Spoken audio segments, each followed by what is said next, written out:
So there are a lot of good mid-fi and $100 IEMs, and you guys really like the ranking list. So I thought, let's do another one, and we're gonna do an $80 to $150 IEM speedrun, sales included. Let's just get into it. Starting off, we got the CHOPIN Super Mix 4 and the NOVAs. These are certified hood classics, and they are for a reason very good value, price to performance. And in my opinion, they are still really good even in the big 2.6. I still think they are in the value tier just in terms of the pricing and the performance that you get. There's not really a new IEM that is noticeably better than them at around 150. It might not be the ideal tuning. It is like more harmonish, more all-rounder, but for most people who are starting out and want a decent upgrade to like the $50 IEMs, these would be a good option. And after those, we got the DAYBREAKs and the MEZE ALBAs. These two are grouped together because they sound very similar, they graph very similar. Main difference is that DAYBREAKs a little bit more sub-bass focus, MEZE ALBAs are a little bit more heavier in the treble, slightly sharper in the treble, but overall they're still pretty smooth, well balanced, natural sounding.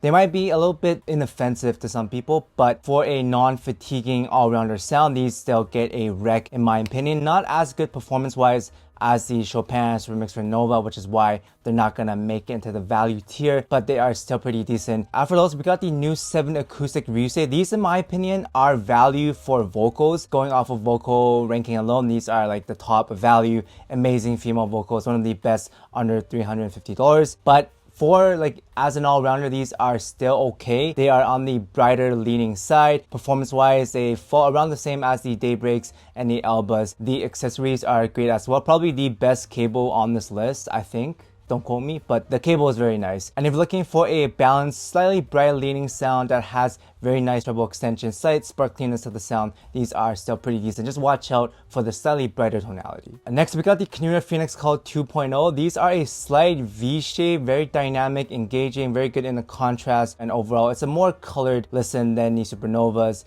Not the Supernovas, then the Nova Super Mix 4. But in my opinion, musicality-wise, quote-unquote musicality-wise, these are more engaging and more immersive than the more balanced, traditional harmonic kind of listen. Technical performance, they are around the same, maybe a slight edge to the Super Mix 4 and stuff like that, but you're splitting hairs at this point. And the overall accessories, the build is also very great. In my opinion, I'm gonna put these in value tier, but they can get a little bit bright when it comes to the treble, so just watch out for that. Don't crank these up. But aside from that, this is a very fun, engaging, and colorful set. However, unfortunately, I can't quite say the same thing for the original PHOENIXCALL and the Dark Phoenix. Those are a little bit unrefined in the treble. The upper mid's shouty, it's a bit harsh when it comes to the timbre. I think if you can get these on a very steep sale, so like maybe $80, I think they are still okay for the price. But even then, I would probably take a lot of the other $80 IEMs that we're going to talk about later. But yeah, maybe steep sell or even pass depending on your preference. Personally, I'm gonna put them in the top of pass just because I think the PHOENIXCALL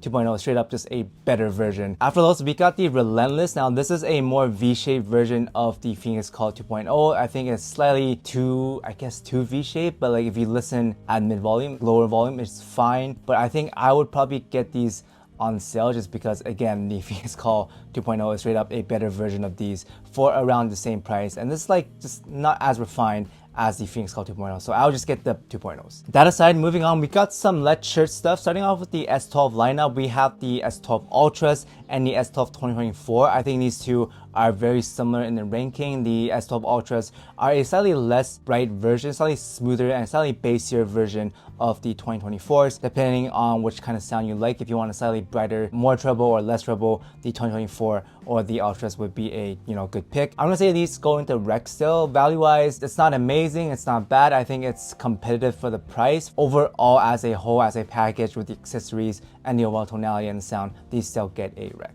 On the other hand, as for the original S12s and the S12 Pros, I'm gonna say wait for these to go on sale because the 2024 and the Ultras are straight up just a better version of those two, with the exception of the OG S12s being that it might be more of a niche set if you want a bright leaning IEM that is pretty airy, but it can be a little bit too bright at times depending on the unit and your ear anatomy, HRTF. So I'm gonna say probably either steep sale or niche. Then after those, we got the S08s. These are I guess you can say all-rounder sound that scales pretty good. Performance-wise, they're not going to be as good as the other S12 stuff. I think just wait for these to go on sale. Like if you want a good scaling IEM, these are still pretty solid, but overall performance for like 90 bucks, 80 bucks is not quite there at retail price. We also have the DX1s, which are a high scaling IEM. They are very good for vocals, clean, clear, has good dynamics and imaging and transients when it comes to the attack and just overall musicality. It's a pretty enjoyable set if you like a clean, slightly higher scaling vocal IEM, but it is not a all-rounder, value banger kind of set. So because of that, even though I like them for vocals, I'm gonna put them in niche because depending on your library, it just might not work. And then lastly, we got the LETSHUOER ASTRALIS. These are a sub-bass focused IEM with decent dynamics, decent transients when it comes to the upper mids, the imaging. The treble air could be a little bit dark to some people, but I think overall, if you're going for like a more engaging low end that has enough extension in the vocals, not super airy, but you still get the imaging, the transients, the sharpness, I think I would still take the PHOENIXCALL 2.0 over these when it comes to the sound.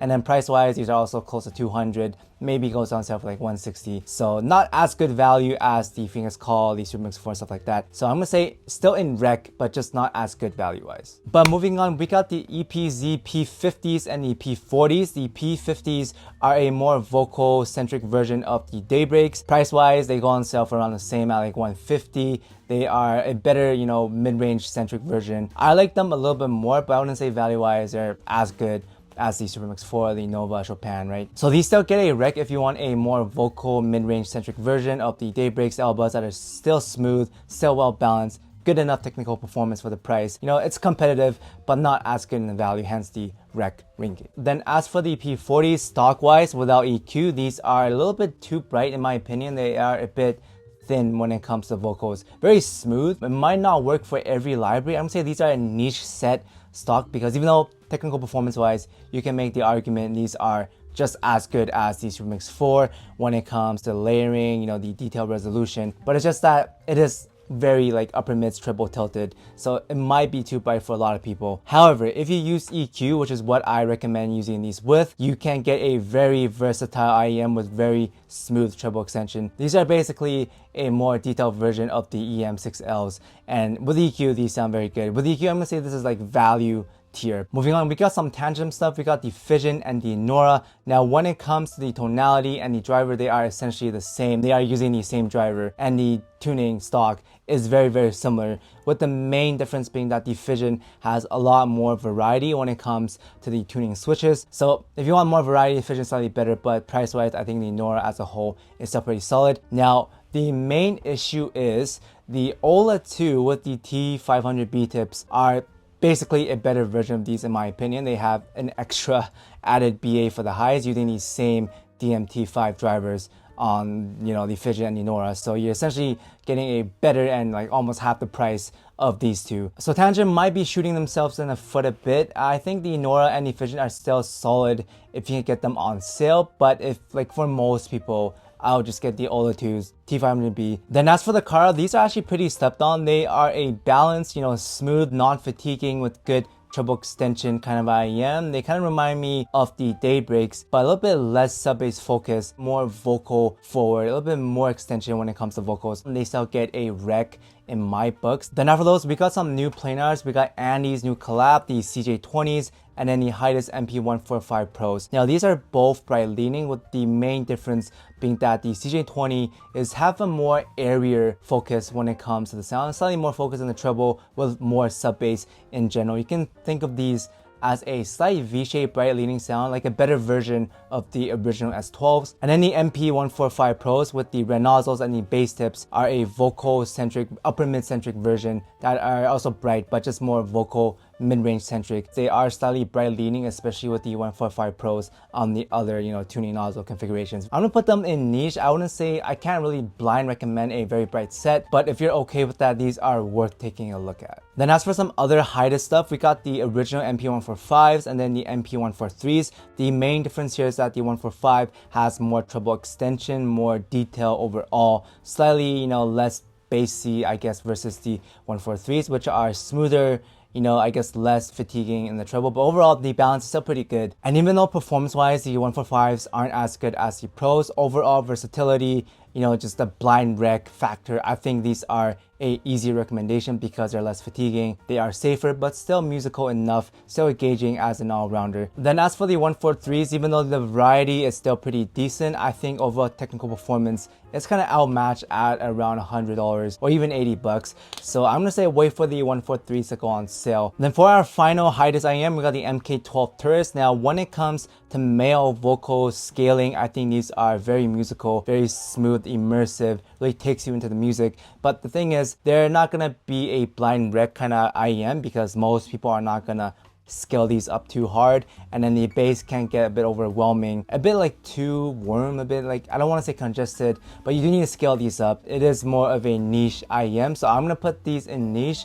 But if you really like male vocals, these are, I'm gonna say value, but for most people, this is more of a niche IEM. Moving on, I'm just gonna speed run through the rest of the video, or else it's just gonna be me yapping for like an hour plus. So starting with the KIWIEARS stuff, we got the AIROSO, we got the AETHER, we got the ETUDE, we got the CANTA, and then we got the melodies. Starting with the AIROSOs, if you want a warm all-rounder with good air, you know, decent treble extension, decent technical performance, these get a rec. Then after those, if you want a clean, balanced sound that has good sub-bass extension, good air, basically a cheaper version of the Performer 5+2, these would be the KIWIEARS AETHER. They also get a rec and a better value than the 5+2s. Then as for the ETUDE, if you want something more unique, especially when it comes to the bass, these do have the bouncy bone conduction kind of timbre. They go into the niche tier. I can't really just blind recommend these because of the more unique sound signature, especially when it comes to the tamer upper mids. But if you like scaling, if you like that more bouncy bass texture, give these a shot. We also got the CANTAs, which are a bright leaning IEM with very good treble extension, very good air, sparkliness, but they can get a bit too bright for some people. I'm gonna say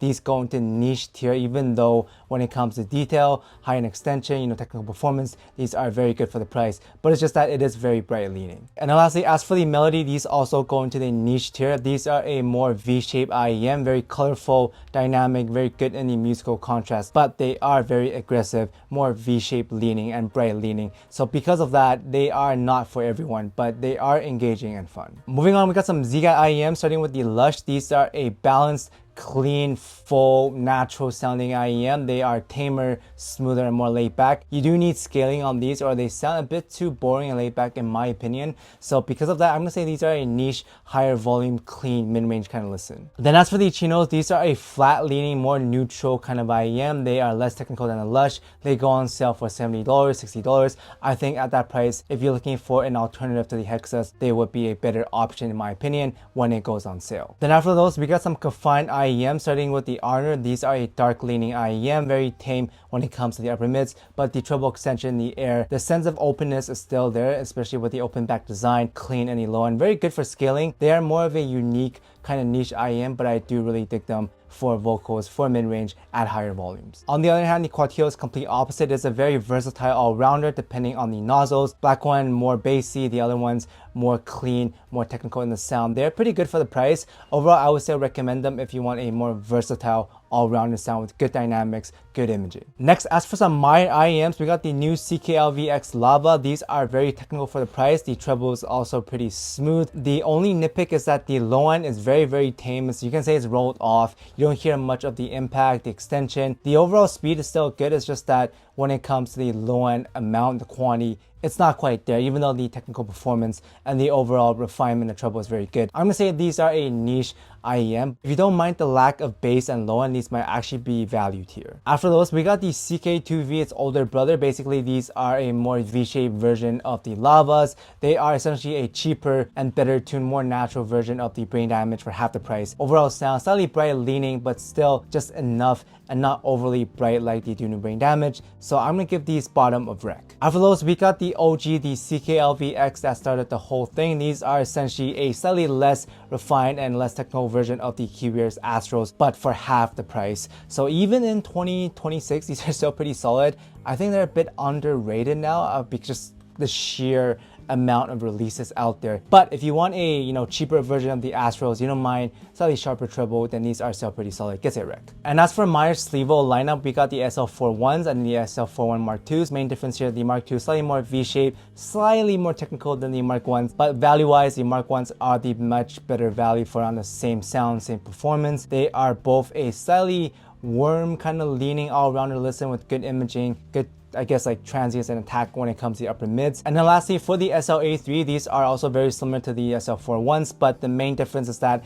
it's more V-shaped, but sharper when it comes to the upper mids, less refined in the timbre. I think if you go for overall value, the SLA3 is just as technical but cheaper, but when it comes to overall tonality, the original SL4 ones is probably the best out of the three. So because of the timbre and the sharper transients, I'm gonna say the SLA3 goes to the bottom of rec. Still good value-wise, but tonality-wise, a step down from the SL4 ones. Moving on, we got some SIMGOT stuff, and starting off with the EG280s. These are a warm leading all-rounder that's also sparkly and bright at the same time. It sounds very musical, engaging, very good contrast, but still smooth enough, very good technical performance. These go into rec tier overall as a package. Similarly, its younger brother, the EW300, which is a bassier version of those, I guess like a bassy all-rounder. They are very good value, competes with other $100, even $200 IEMs. If you can get these on sale for $60, these go into value tier. Very good performance, overall sound pretty versatile as well, and for 60 bucks, you can't really complain for that. After those, we got the EA500LM, which is a brighter version of those two, and performance-wise, these are the best. Value-wise, I'm gonna say they are top tier, but the main issue is that some of the units are just too bright, and you might just get a very overly bright and shouty unit. So because of that, I'm gonna put it down into rec tier. It's still very good performance-wise, just that the tonality might be bright. And lastly, we got the OG, the EM6L, the classic when it comes to EQ. If this is for EQ alone, this goes into value tier. Smooth, technical, you can't really complain for under $100. But stock-wise, this is more of a brighter leaning set. It's still full when it comes to low end, like a fuller version of the P40s, but also less technical than the P40s. Overall, as an all-rounder, I do think these still get a rec when it comes to performance, smoothness, and the treble. Moving on, we got some Tongzu IEMs, and starting off with the HBB Xuanyu. These are a mid-range focused, clean vocal IEM. They are balanced, they are pretty smooth overall, but it's just that for $80, they are very expensive. They're not bad, it's just that I will wait for these to go on sale for maybe like $50 or $60 because the Zenith at 50 does the same thing, arguably better. Similarly, I would also wait for the original FUDUverse to go on sale. They are more of a bassy kind of listen, doesn't have that much extension when it comes to the upper mids, the treble. The timbre can feel off because of that, and overall the retail price is a bit high, so maybe get these for like $50 or something like that. If you can, I'd probably just a pass. But if you can, they are still okay for a bassy kind of IEM. However, unfortunately, I can't say the same thing for the FUDUverse 2. These are just way too shouty, too, I guess, like in your face when it comes to upper mids. They don't have the balance in the low end, and then the 2K also just jumps out way too much. I think timbre wise, it's just sound very off. Because of that, I'm gonna say a pass. The performance wise, they're also not amazing. Fortunately, Tongzu's other brand, the Harmonic Empire stuff, the Xiaoqiao and the Zhangliao are pretty decent. The Xiaoqiao does get a rec for a all-rounder, slightly vocal-centric IEM depending on the tip that you use. They are brighter leaning, but overall when it comes to performance, smoothness as an all-rounder that has some brightness to it, it is a pretty good set. And as for the Zhangliao, this is more of a flatter IEM, reminds me of the U9 Tria, the Canon Pros, more mid-range focus. You do need to scale these up. They do get pretty immersive, like a cheaper version of the Tria. I'm gonna say this is more of a niche IEM, still good if you're looking for that flatter sound. After those, we got some 7Hz IEM, and starting off with Crin's new collabs, we got the Divine and the Diablos. Now with the Divine, this is a very clean mid-range centric IEM, very clear, very good in the vocals, good extension, slightly sharp when it comes to the transients, but overall for the performance, for the tonality as a vocal set, these do get a rec. And as for the Diablos, these go into the niche tier. You do need to crank these up because they are a bass head kind of listen. They're tamer when it comes to the upper mids, the treble, pretty smooth, but it's just that you need to give a scaling for the bass to feel bigger and more grand in the overall sound. And similarly, as for the Legatos, these also go into niche tier. These are also a bass head IEM. They are a little bit cleaner, lighter in the impact versus the Diablos. It is more V-shaped, slightly more energetic, slightly better in extension. Some might argue this is better than Diablos, but comes down to preference. Either way, these are more of a niche bass head listen. However, unfortunately, I can't really recommend the 7Hz 5. These get a pass because it just feels too V-shaped. If you want like a better tune, more refined, tastefully done V-shape IEM, I think the Melody or even the Legatos to a certain extent is a better version of the 5. Even the Relentless is a better version of the 5. I think this is just like way too boosted on both ends. Then lastly, as for the Diocos, this also gets a skip because value-wise, the RDT10s just half the price even better tuned. And then the F1 Pros, the CRINEARs, which we'll talk about soon, are also a better tuned version of them for a little bit cheaper as well. So this is kind of outdated. It's also a little bit bright. The timbre isn't that good. So I'm gonna say a pass on the Diokos. But speaking of the F1 Pros and the CRINEARs, these both are very similar in the sound. They sound the same essentially as the S12s. Slightly more technical version of the RD-T10s. Both are bright leaning all-rounders. They are okay for the price stock wise. I would recommend them, you know, wait for them to go on sale, but if you buy them stock, it's not the end of the world. It's just that I think the value really comes in if you wait for these to go on sale. And speaking of the T10s, we got its older brother, the T10 Pros, which are a more like warmer and also airier version of the T10s. Completely different sound. I think these are also more unique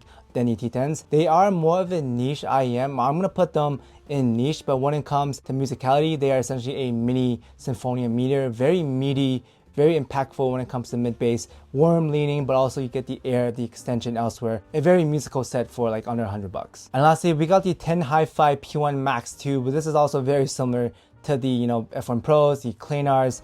They are a little bit more expensive than them. I would also wait for these to go on sale because again, that's where the real value comes in. Next, we got some juicier stuff, starting off with the original Define. If you want an all-rounder that's slightly V-shaped leaning, similar to the Astros and all the meta tuned all-rounder IEMs, these are solid as a all-rounder IEM, just that when it comes to the QC, I went through like 3 units of these when it comes to channel imbalances, cable breaking, zipper breaking. You know, I can't fully recommend them because of QC, but I still think they're okay, so I'm gonna say the bottom of rec. Similarly, the Define gaming version also goes to the bottom of the rec for the same reason. The main difference is that the treble is slightly more boosted than the original, might be unit variants, I don't know. Essentially the same IEM, but just repackaged. And similarly, the Nebulas are essentially the same IEM as the OG Defiant, but it has more treble extension, more boost now, like the gaming version. All 3 of these sound very, very similar. They're also priced very, very similar.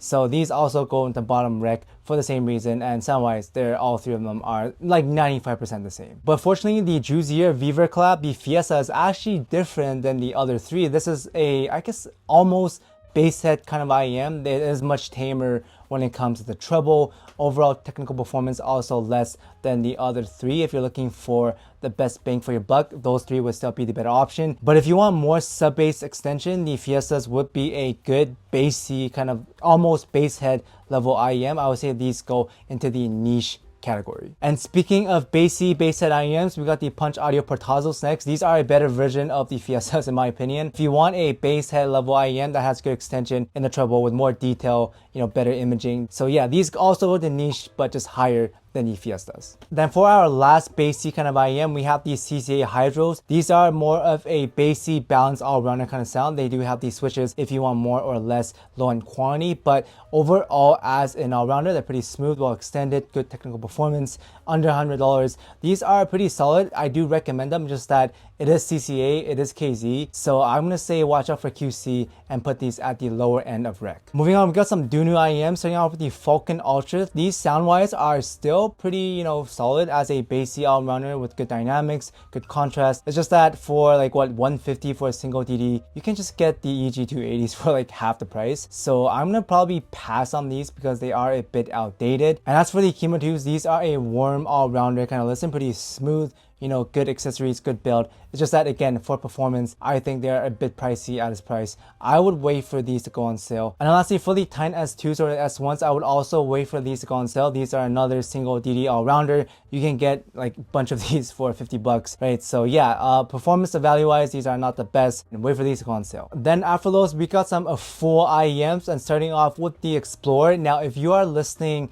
at high volumes, I think the Explorer is top tier. It's value pick if you want immersion, if you want scaling. But for most people, this is more of a niche IEM. If you don't listen too loud, you might find them to be a bit too dark and too bassy at times. Not that, I guess you can say like high fidelity. Because of that reason, mid volume I'm gonna put into niche tier, and then at high volume it goes into value. Then as for the Magic ones, these are a very smooth, warm, leaning, all-rounder kind of listen, very good for male vocals. I think at 150 for a single BA, it is pretty expensive. I would personally wait for these to go on sale. They often do go on sale for like 80 bucks. So yeah, at around that price, I think they're pretty good for male vocals. Now lastly, we got some older IEMs. I'm starting off with the ER2XR from Automatic. These get a pass even though the mid-range, the vocals are pretty clean, pretty clear, pretty smooth. It's just number one, the fit is horrendous. Like you have to really jam them in there, and you know, anatomy wise, if your ears don't fit, then you can't listen to them, right? And second, these go for $150, which is very expensive, and I'm not sure if you can still get them anymore, so that is like a issue to watch out for. And lastly, you know, the ZenF, in my opinion, is a better version of this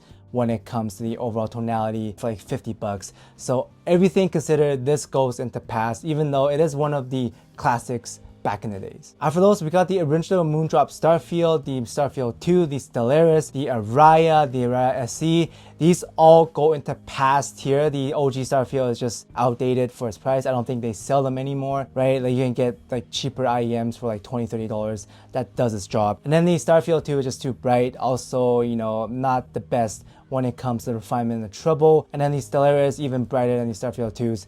You can get like better stuff at $50. If you want a brighter sound, you can probably go for the Canta, probably this around the same price, better tuned in my opinion, and more drivers, more technicalities. And as for the OG Arayas, these are very overpriced at $80. Do not buy these. And then the SEs are essentially a slightly retuned version of the OG Arayas, also a pass. But as for the newer Araya 2 and the Araya 2 Res, these are slightly better when it comes to value performance, tonality, overall timbre, but it's still not that good. So I would still say wait for these to go on sale for maybe $50 to $60. I don't know if that's ever gonna happen, but yeah, steep sale only because you can get the ZenF for arguably better performance and tonality than these two for $50. And then the Clean SV, obviously $40, much better technical performance. The Allure Ultra, also better tuned, better technical performance for $25 to $30. And lastly, for the Moondrop Rays, these are essentially just a more expensive retuned version, repackaged version of the Moondrop May DSP. I don't know why you would get this when you can get the DSP and then use that EQ setting on the DSP and get essentially the same performance, same sound as the Rays, but for like much cheaper. So yeah, and then finally we got the TRUTHEAR Hexa and the TRUTHEAR Pure. Now for the Hexa, these are still pretty solid, I think, as a neutral, balanced, clean all-rounder listen. Still pretty technical, not as good value-wise as when it first came out because of just the newer competition. But if you're looking for a cleaner, balanced, kind of, you know, safe listen that is pretty good in the performance, the Hexas are still pretty solid and gets a rec. However, for the Pure, this goes into the niche category because they kind of went backwards in the technical performance. It's less technical, less clean, less, I guess, like clear in the layering, and the overall extension, the treble, also not as good as the Hexas overall, but they do scale much better and the overall sound feels more natural, you know, it's more fullness to sound smoother in the overall playback. But you do need to scale these up more. You know, once you scale it up, they sound pretty good as a higher scaling mid-range kind of centric listen. That aside, that is all for this speedrun. Obviously, I couldn't get every IEM out there because that would take over an hour. I don't want you guys to sit and watch me yap for over an hour. So I'm gonna drop them down in the comments below, some stuff that I missed. But yeah, let me know what is your favorite like $80, $150 IEM, and I will see everyone in the next video. Thanks for watching.